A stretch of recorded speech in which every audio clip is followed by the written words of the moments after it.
boat? Punts. Punts. Yes. So it's both a noun and an adjective. Yes. Yes. Okay, so let's go. Alright, hello and welcome to day 2 of the 36th Cambridge Film Festival in 2016. My name is Max, and Jack is with us today, finally. Hi Max. Yay! Yay! And I figured, not only have him here for one day of the festival, we might as well go have a nice little punt down the river. Oh, I thought it was for me.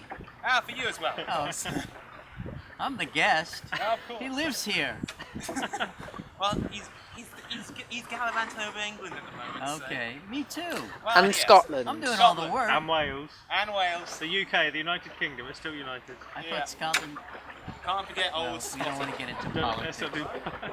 Alright, so Jack, if you want to take it away, I'll just keep punting to make sure we don't crash into anything. Okay.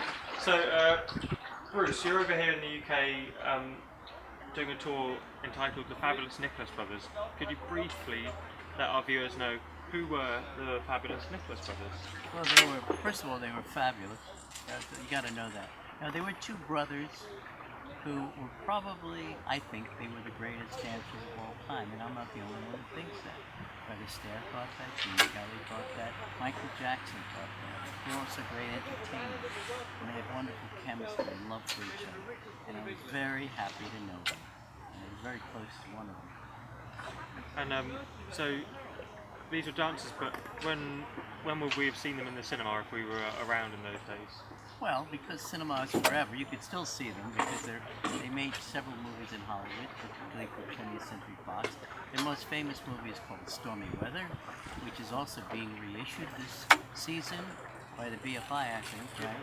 It'll be in cinemas, featuring all the great African-American talent of that day, Lena Horne, Bill Robinson, Fats Waller. But the Nicholas Brothers steal the show with their finale, which Fred Astaire called the greatest production of the film. Am I supposed to look at you? If you want. Look into my eyes. They didn't tell me we were doing this. And so why do you think it is that perhaps UK audiences haven't heard of the Nicholas Brothers in 2016? Because they only came on to do their numbers. They were not featured in the films as performers, as actors, I should say. And that had a lot to do with their race. They didn't want to play demeaning roles, which is typical in those days where blacks only played servants and spouting off all this ridiculous dialect. They wouldn't do that. They were very classy. So they only did their numbers. But once you've seen their numbers, it was the whole show. I have to agree. I saw the first night of the tour in Picture Central, and I was kind of blown away by how natural their extreme talent seems to be, and how easy they are in their own skin on camera, as brothers, as performers. There's something very instantly endearing about them. Well, it's natural. They certainly had a natural talent, but there's no such thing as natural. They worked at it. They worked and worked to make it look so easy. Fred Astaire did the same thing. Nobody's that natural. You have to really, really rehearse, and get it so it looks like it just happened. It doesn't just happen. It took years of practice, but they started as young kids. As Harold was only about 5 years old when he started. His brother was maybe 12. He started teaching him dance steps that he'd picked up by watching great dance acts in vaudeville. And over the years, they developed their own style, their own routines. They did their own choreography. And how did you discover the Nicholas Brothers yourself? I grew up knowing who they were. As we'd be watching TV, and occasionally their films would come on. My mother said, "Oh, the Nicholas Brothers, they were the greatest." And then, believe it or not, I was doing research for, his name Dennis Norden. He was Dennis Norden, does that name ring a bell? He's still alive, English humorist. He had a television program. For some reason I was doing film research and we came across a piece of film with them. I said, that's the Nicholas Brothers, very early film called Pied Pied Blackbird. They were just kids, 32. I became instantly interested in them, and I wanted to meet them. I heard that Harold Nicholas, the younger, was living in New York. What I didn't know was that he was living around the corner from me, and I found him, and we became friends. And then in 1991, I wrote a documentary about them, and co-produced it. And this is the one that was on ITV? It was, yes, produced by an English company, by the way. But the tour which we're embarking on at the moment, this is a kind of updated, revised. Well, this is not the documentary. This is a talk I originally did at the TCM Classic Film Festival in 2010, and it basically tells their story from beginning to end, with highlights of their career. And for our UK viewers watching this, your day-to-day job, you're a film programmer in New York at one of New York's most kind of famous cinemas, the Film Forum. I think it's the preeminent. The number one cinema. We in New think York. so. How did you get into film programming? Well, that's a long story. That's another punt. But you'd say for those. Well, I've been in the business since I was a teenager. That's a long time. How did I get into film? Oh, it started in the 70s.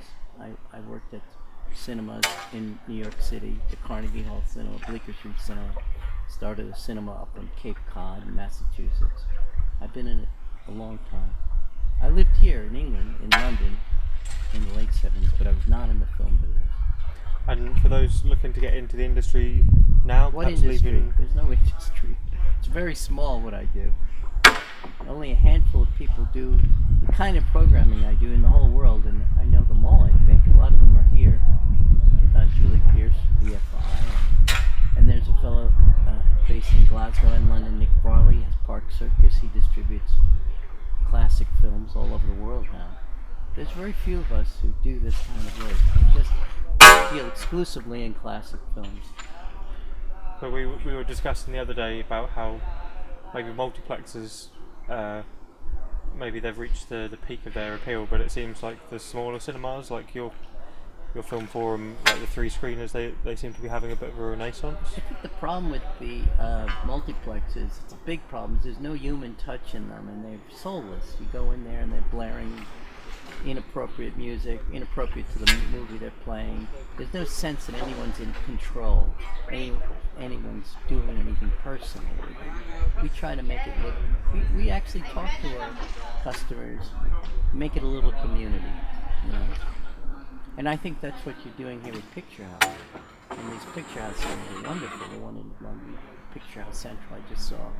And the one here, what's it called? The Arts Picture House. Wonderful places. They're community places. They're not just cinemas.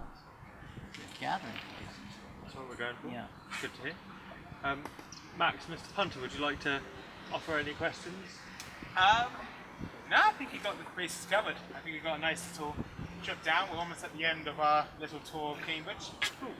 So this vlog and the entire week of the vlogs are sponsored by Rutherfords Punting Company. Product placement, yay! Oh, is that why this is free? So, I thought you were just doing it for me. No, we are doing it just for you. But Oh, okay. I work for Rutherfords, so I might as well do some product placement while I'm here. How many punting companies are there? I didn't hear that. If it was the BBC, we'd have to say other punt companies are available. Yes. So Oh, really? Is Rutherfords that Punting right? Company, come see an artistic film about life and death and then get on a boat and see some pretty buildings. Cambridge experience. And so from me, Jack and Bruce, thank you and have a lovely rest of the day. Bye. Everyone say bye before we go and leave the bridge of death. Oh, it's the Bridge of Death now. No.